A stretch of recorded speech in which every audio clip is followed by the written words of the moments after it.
Hey guys, this is Angel from coffeewithangel.com. Thank you for joining me today.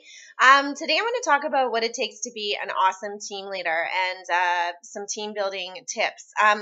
I don't know how many of you were able to either get to or watch the recordings and live stream of the Top Earners Academy, but for the next week or so, I'm going to share some of the great tips that I got from it and just some of the really, things that impact you, impact your business, impact your mindset, and stuff like that. So, one of the first things that really stuck in my mind when it came to team building is Lisa Grossman made a point of saying that there are 7 key words that matter when you're talking to someone, and that is, I will help you build your business. And so I think a lot of times, leaders themselves can just go after numbers and it's all about recruiting. And you can get a pile of people in at one time, but if you're not nurturing those relationships and showing them how to build this business and helping them, making sure they get the proper training, then you're really just kind of getting someone in who's going to end up suffering and is likely going to leave. So if they come into your business knowing that you're there to help them, that that's what our mission is we get ahead by helping others get ahead, and that's basically it, right?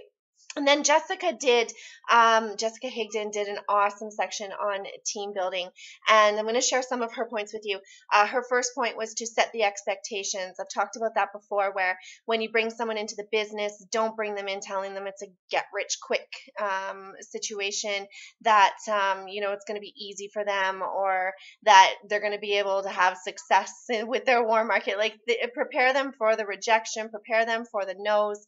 I would recommend giving someone that Go for No book, or recommending that they read that so that they can get prepared for rejection, and just let them know that there's a short period of time where you kind of lose your socially unacceptable. People, you go through that awkwardness where people kind of start to reject you and pull away from you, and people really need to be prepared for that in this business.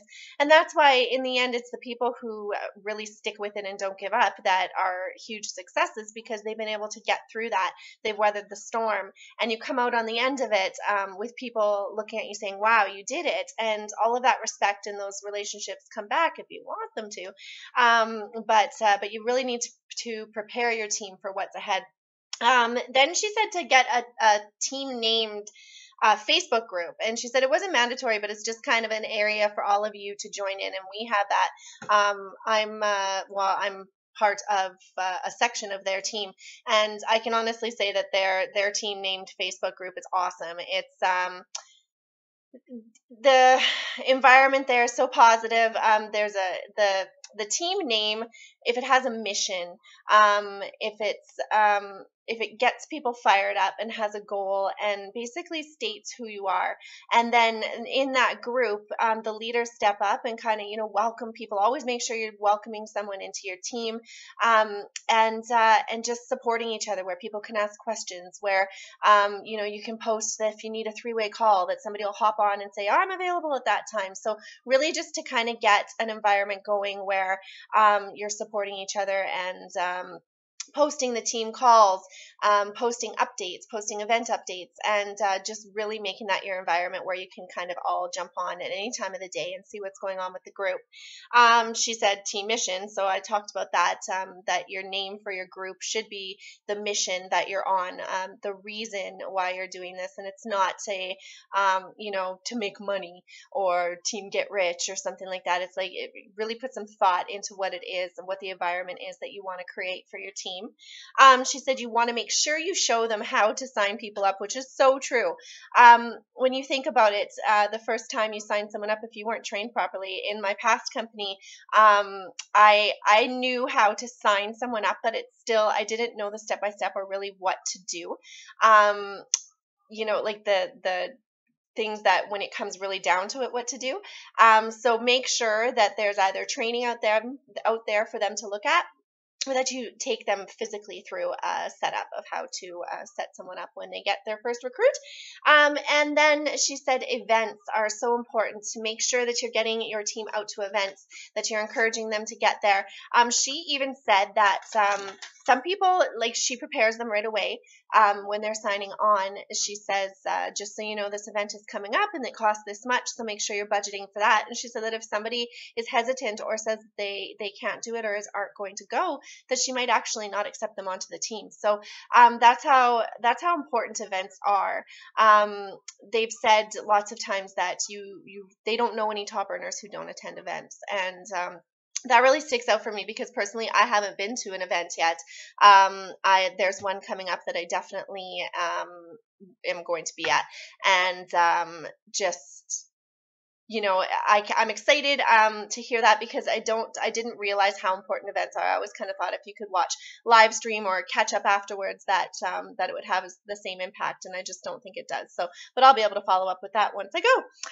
And then the other thing she said was an idea, which is great, is to, anytime you're adding someone onto the team, like besides just putting into the Facebook group, actually text or email your entire downline and say congratulations on the growth of your team, depending on how your team is set up. But within our team, everybody who comes on underneath is a benefit to the person above them. So if you send an email and a text to everybody saying congratulations on the growth of your team, somebody who's not producing is going to be getting those emails and being like, wow, so other people are out there doing stuff.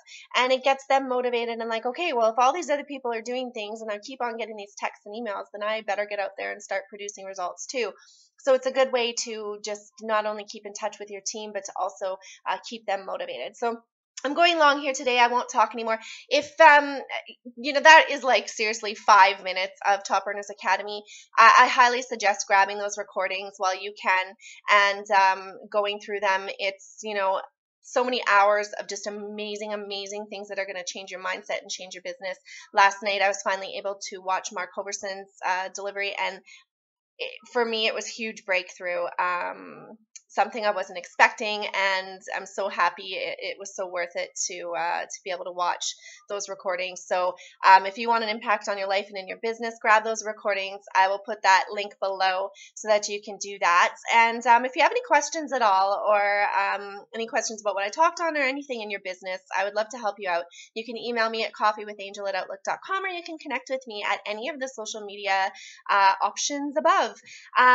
Or if you want that objection report, there's if you're getting objections in MLM and want some help so that you can close your prospects easier, just enter your name and email at coffeewithangel.com. I will send you off a free report with a little bonus. And yeah, thank you so much for joining me today. Sorry it went very long. I hope you got some great tips on team building. And if you got value from this, please like, comment on, and share this post. I appreciate it very much, and we will see you in the next video. Have a great day.